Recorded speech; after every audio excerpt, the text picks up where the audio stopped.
Salut à tous, on se retrouve aujourd'hui pour l'épisode 2326 du Zap Image. On commence directement avec l'équipe type de la 35e journée de Ligue 1 qui a été dévoilée aujourd'hui, lundi après-midi. Donc on peut voir tout d'abord, Alexis Sanchez, buteur avec l'OM hier contre l'équipe de Angers. Il est dedans, Mbappé doublé, il est dedans, Seko Fofana, magnifique but avec l'équipe de Lens. Il est également dedans, donc voilà tous les meilleurs joueurs, même Habib Diallo, doublé avec son équipe de Strasbourg contre Nice, il est également dedans. On continue toujours avec la Ligue 1. Regardez les affluences de la 35e journée de Ligue 1. En gros, il y avait le plus de monde. Et c'est dans le stade de l'OM, bien sûr. Le stade Vélodrome. Marseille-Angers, plus de 63 329 spectateurs devant le Parc des Princes. 47 926 spectateurs. Et troisième stade où il y a le plus de monde, c'était du côté de Lens. Vendredi soir contre Reims, 37 701 spectateurs.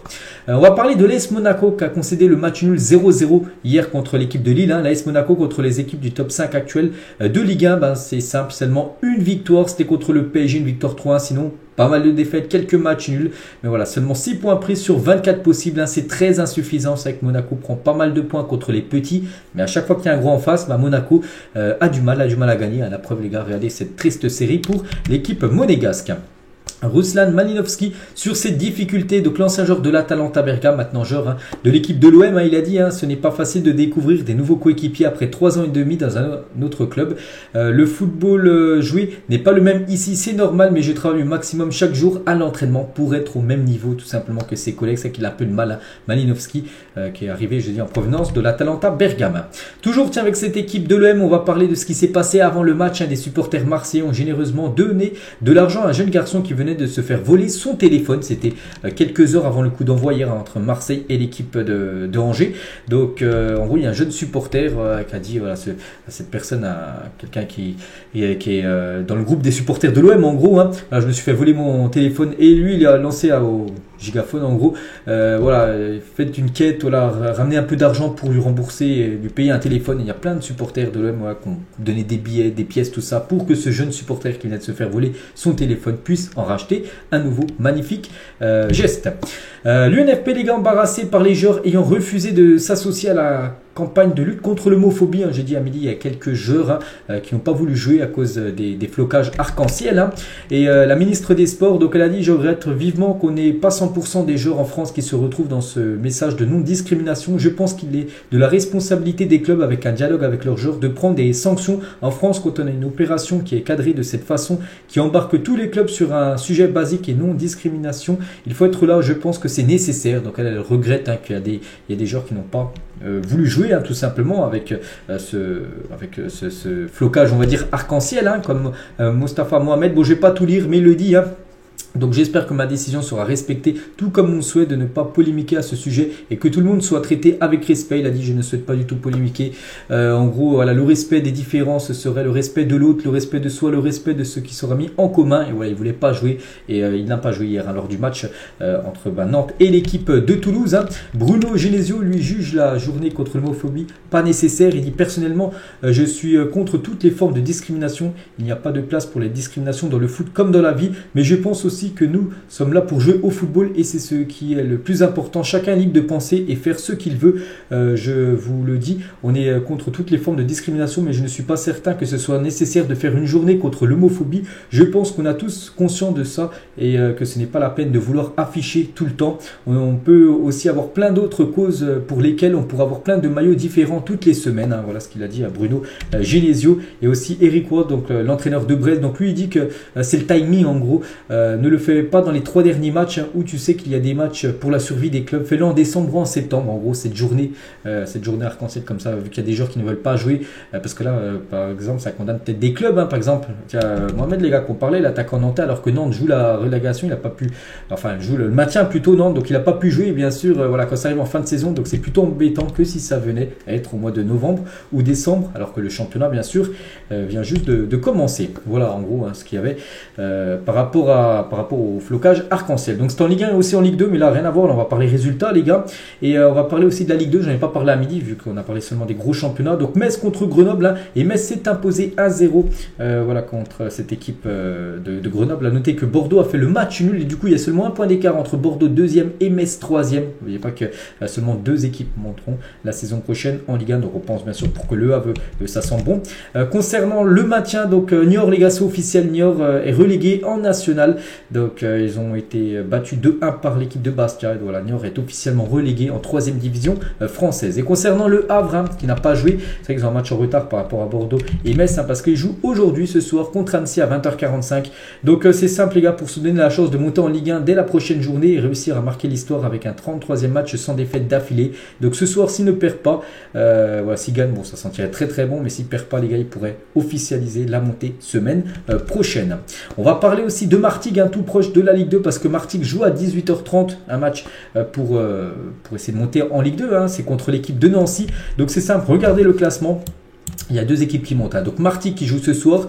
Donc c'est vrai que c'est le week-end parfait pour Martigues s'il s'impose, parce que Concarneau, Dunkerque et Red Star n'ont pas gagné ce week-end en national. Donc voilà, si Martigues s'impose ce soir, il restera après plus que 2 matchs du côté du championnat national. Donc voilà, si Martigues s'impose les gars, ce serait une très bonne nouvelle pour eux. Ça sentirait très bon. La Ligue 2.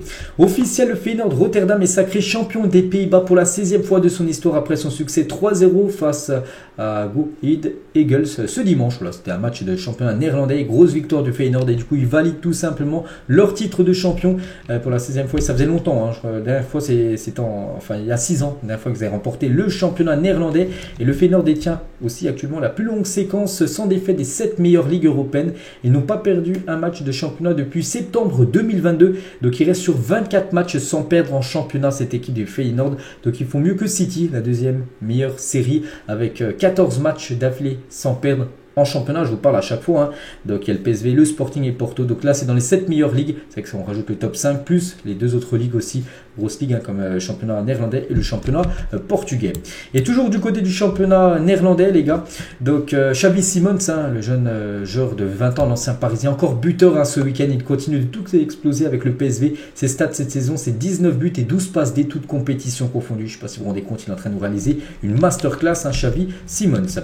Et toujours du côté du championnat néerlandais, il y avait un match entre Groningen et l'Ajax, hein, donc il a été suspendu après 10 minutes de jeu parce que des supporters de Groningen ont balancé des fumigènes sur la pelouse, et du coup voilà, le match a été interrompu. Bon, il a repris après parce qu'en gros les supporters ne sont pas contents de Groningen parce que cette équipe est reléguée en 2e division néerlandaise la saison prochaine. On va parler aussi de la Coupe de France féminine qui avait lieu, c'était samedi, et c'était entre Lyon et le PSG, en gros les 2 plus grandes équipes françaises féminines, et c'est Lyon qui s'est imposé 2-1 dans cette rencontre, hein. Donc Lyon gagne de nouveau la Coupe de France, et la décima, c'est la 10e Coupe de France remportée par cette équipe de Lyon féminin. Félicitations à elle. Et il y avait Jean-Michel Aulas, un de l'arme de Jean-Michel Aulas, venu saluer ses ex-joueuses avant la finale de la Coupe de France féminine, bien sûr. Aulas, qui a été licencié il y a quelques jours, bien sûr, de son poste de président de Lyon. Donc il était présent, bien sûr, hein, parce qu'il suit beaucoup les hommes, mais aussi beaucoup les filles. Puis il était très ému, bien sûr, Jean-Michel Aulas, par rapport à ce titre, hein, de vainqueur de la Coupe de France pour les joueuses. Il y avait aussi la finale de la Coupe anglaise, c'était entre Chelsea et je sais plus c'était qui en face, je crois que c'était devait être Arsenal. Enfin bref, je vais pas dire de bêtises, je crois que c'était Manchester United, voilà, je repère les maillots. Donc bref, c'est Chelsea qui s'est imposé 1-0 les gars. Lors de cette finale, voilà, de la FA Cup, elles ont gagné 2023, 2022, 2021. Donc elles ont gagné les 3 dernières éditions de la Coupe nationale. Du côté de l'Angleterre, il y a beaucoup de monde, à plus de 77 390 spectateurs du côté de Wembley, tout simplement pour cette finale, hein. C'est un record absolu, hein, lors d'une finale de FA Cup féminine. On va parler de Gaël Clichy maintenant, qui joue du côté de la Suisse, hein, donc l'ancien défenseur gauche de Manchester City, qui a actuellement 37 ans, qui s'éclate dans le championnat suisse avec le Servette. Il a claqué un but de 40 mètres ce week-end. Donc voilà, il a joué quand même 27 matchs cette saison à 37 ans, pas mal. Et regardez, là on peut le voir dans le rond central avec le ballon, donc il tire de là, en gros là c'est l'impact du ballon, et il lobe le gardien. Il avait peut-être pris des conseils d'un supporter du Servette qui lui avait dit ça avant le match, hein. Bon, si jamais rien à voir, mais le gardien adverse de ce soir a tendance à être un peu avancé, si jamais un coup de chance dès le coup d'envoi, donc les forces à toi et à l'équipe, tout ça. Donc c'est un supporter du Servette qui disait que le gardien adverse montait souvent, enfin il était souvent très loin de ses buts et du coup il a peut-être vu ça, Clichy, puis il a vu qu'il y avait quelque chose à faire vu que le gardien était bien très loin de ses buts et du coup il a lobé. Donc voilà, complètement fou cette histoire. On va parler aussi de Zinedine Zidane. Il y a 21 ans, jour pour jour, Zizou mettait ce but d'anthologie face au Bayer Leverkusen en finale de Ligue des Champions. C'était un centre de Roberto Carlos, la balle arrive en cloche un peu et Zizou les gars, reprise du pied gauche et c'était un but en pleine lucarne, la 9e Ligue des Champions remportée par le Real Madrid. Maintenant ils en ont remporté 4 autres de plus, hein. Et maintenant leur total est à 14 LDC remportés. On va parler aussi des matchs aussi du côté de la CAN U17, hein. Et quelle remontada incroyable du Maroc face au Mali au tir au but pour se hisser en finale de CAN U17, hein. Donc le Maroc était mené 3-1 lors de la séance des tirs au but, donc 3 en séance des tirs au but, ça sent quand même très très bon, hein. Là, tu peux quasiment gagner la séance, hein. Et non les gars, ils ont fini par s'imposer 6 buts à 5 contre le Mali. Donc voilà, du coup c'est le Maroc qui se qualifie pour la finale de la CAN U17 et du coup l'affiche on la connaît, ça sera Maroc contre le Sénégal. Donc magnifique affiche, je crois que la finale là, tiens, elle est très prochainement. On va parler de Brighton, les gars. Très surprenante cette équipe de Brighton qui gagne contre les gros mais perd contre les faibles, hein. Contre Manchester United, ils ont gagné 1-0. Ensuite, la semaine, il y a quelques jours, ils ont perdu 5-1 à domicile contre Everton, hein. Ça a été une sacrée correction qu'ils ont pris. Et hier, ils ont gagné 3-0 du côté d'Arsenal. Voilà, c'est fou, hein, cette équipe de Brighton, hein. Voilà, une très bonne équipe mais voilà, qui perd quand même contre les faibles Everton, hein. C'était à ce moment-là du match, c'était avant-dernier quand ils avaient perdu 5-1. On va parler de City, les gars. City n'a passé que 14 nuits en tête de la Première Ligue. Voilà, ils vont certainement plus remporter le championnat. Donc cette saison en tête, un ligne en tête, donc 247 nuits en tête, on va dire pour Arsenal, seulement 14 pour City, ça doit être City, hein, bien sûr, c'est quasiment sûr là, qui remportera le championnat. Et toujours avec City, après-demain, ils jouent le match de Ligue des Champions contre le Real. Demain, il y a aussi Inter Milan contre l'AC Milan. Donc voilà le gros programme, bien sûr, des demi-finales, retour de la Champions League. On en parlera bien sûr beaucoup dans l'édition de demain. Et concernant le match de demain entre les deux Milan, donc c'est officiel, c'est Clément Turpin qui a été désigné pour arbitrer la demi-finale retour entre l'Inter et l'AC Milan. Je me souviens déjà de son arbitrage lors du match Bayern City qui avait été très très moyen lors du quart de finale retour. Puis là de nouveau l'UEFA lui font confiance et du coup ce sera lui l'arbitre, hein. Voilà, c'est officiel. On peut voir que par exemple c'est les assistants aussi, 4e arbitre qui sera Stéphanie Frappard, hein, qui sera la 4e arbitre de cette rencontre entre l'Inter et l'AC Milan. Concernant le Real contre City, donc au match aller où il y a eu un partout, on peut voir que Kevin De Bruyne est parti faire une petite demande à Benzema en fin de match, hein. Donc je vais pas voir ton maillot pour mon fils. Voilà, son fils, enfin le fils de Kevin De Bruyne, un grand fan de Benzema, il voulait tout simplement le maillot de Karim, du coup De Bruyne, hein, lui a demandé, bien sûr Benzema lui a donné. Toujours tiens avec les maillots de foot, Randal Colomwani a invité 14 personnes issues de Villepinte, une ville dans laquelle il a grandi, à assister à un match de Francfort. Il aura également offert un maillot à chacun. Bravo lui pour ce magnifique geste, hein. Donc voilà, petite info concernant l'attaquant Randal Colomwani. Franck Caissier sur Instagram, il ne manque plus que toi. Lionel, l'Ivoirien, depuis supprimer sa story. On peut voir tout en haut, hein. Faltas, Léo Messi, en gros, c'est directement que toi, Léo. Léo Messi, en gros, hein, dans ce vestiaire Blaugrana, hier, lors de la célébration, bien sûr, hein, des joueurs du Barça par rapport à cette victoire et surtout ce titre, hein, de Liga remporté le 27e pour l'équipe Blaugrana. Et Aruro, les gars, donc magnifique cadeau pour lui, hein, parce que déjà, il a fait une saison énorme, hein, et il sera le capitaine du Barça la saison prochaine. Donc actuellement, c'est Busquets, mais Busquets, on sait, il lui reste que quelques matchs, hein, parce qu'en fin de saison, il quittera cette équipe du Barça, c'est officiel, et du coup, ça devrait être Aruro qui devrait devenir le nouveau capitaine numéro 1 du Barça saison prochaine. Et toujours avec le Barça, pourtant retraité depuis novembre dernier, Piqué remporte une 9e Liga parce qu'il a joué cette saison en Liga, et vu qu'il a joué au moins une minute cette saison en Liga, vu qu'il a joué la première partie de saison, et bah du coup lui aussi les gars dans son palmarès, nouvelle Liga remportée, donc la 9e Liga remportée avec le Barça, le 35e et dernier titre de son immense carrière vu qu'il a pris sa retraite, hein, donc félicitations à Gérard Piqué qui sera présent là parce que à 18 h les gars il y a la parade de bus, hein, du côté des rues de Barcelone, je vous montrerai des photos demain, il sera dans le bus, hein, Gérard Piqué, parce qu'il fait partie bien sûr des joueurs qui ont remporté la Liga cette saison. Victoire de l'Argentine en Coupe du Monde, Naples champion de Serie A et Barcelone champion de la Liga. Diego Maradona doit être heureux là-haut, hein. C'est vrai que s'il aurait été là, il aurait kiffé bien sûr Diego Maradona, vu que Naples, son ancien club, a été champion, le Barça aussi où il avait joué à l'époque a été aussi champion d'Espagne, et l'Argentine, hein, a été championne du monde il y a quelques mois.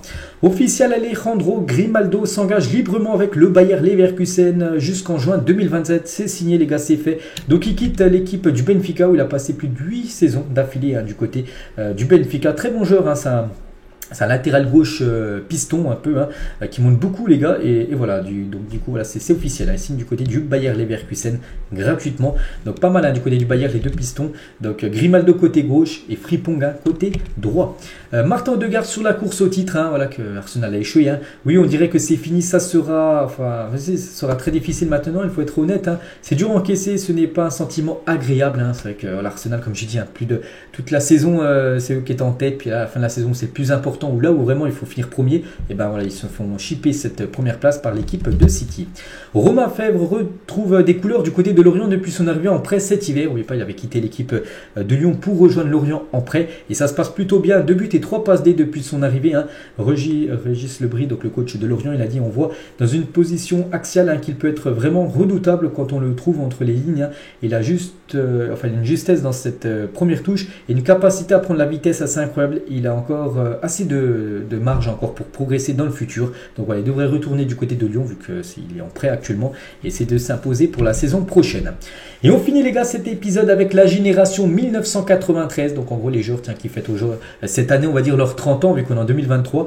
Donc comme Lemina, comme Fabinho, il y a Fekir, il y a Thauvin, il y a Butchabu, il y a Icardi, Bouffal et aussi Lucadi. Donc c'est simple, 3 questions le plus fort parmi ces 8 là. Donc après c'est à titre perso, hein. Peut-être vous êtes totalement différent de moi. Donc moi je mettrais Nabil Fekir le plus fort voilà, de tous. Hein. C'est vrai qu'il y a quand même des très grands joueurs, je mettrais pour moi Fekir. Hein. Le plus surcoté, bon voilà, il faut en sortir un, voilà, c'est toujours compliqué. Peut-être Icardi version PSG, hein. Même si à l'Inter avant il n'était pas surcoté parce que c'était un très bon joueur, mais voilà on sait que le côté de PSG par rapport à son montant tout ça on peut peut-être considérer qu'il a été surcoté. Et le plus sous-coté, voilà, il y a aussi du tout le monde, je sais pas, je partirais sur Fabinho les gars, c'est qu'on parle quand même peu de Fabinho mais c'est un joueur tellement important que ce soit pour le Brésil ou même pour l'équipe de Liverpool. Donc voilà les gars ce qu'il y avait à dire aujourd'hui, j'espère que ça vous a plu, on se retrouve bien sûr demain sur cette chaîne et demain aussi sur ma chaîne principale pour le prochain Zap Image. Et moi je vous laisse, bonne journée à vous et à demain.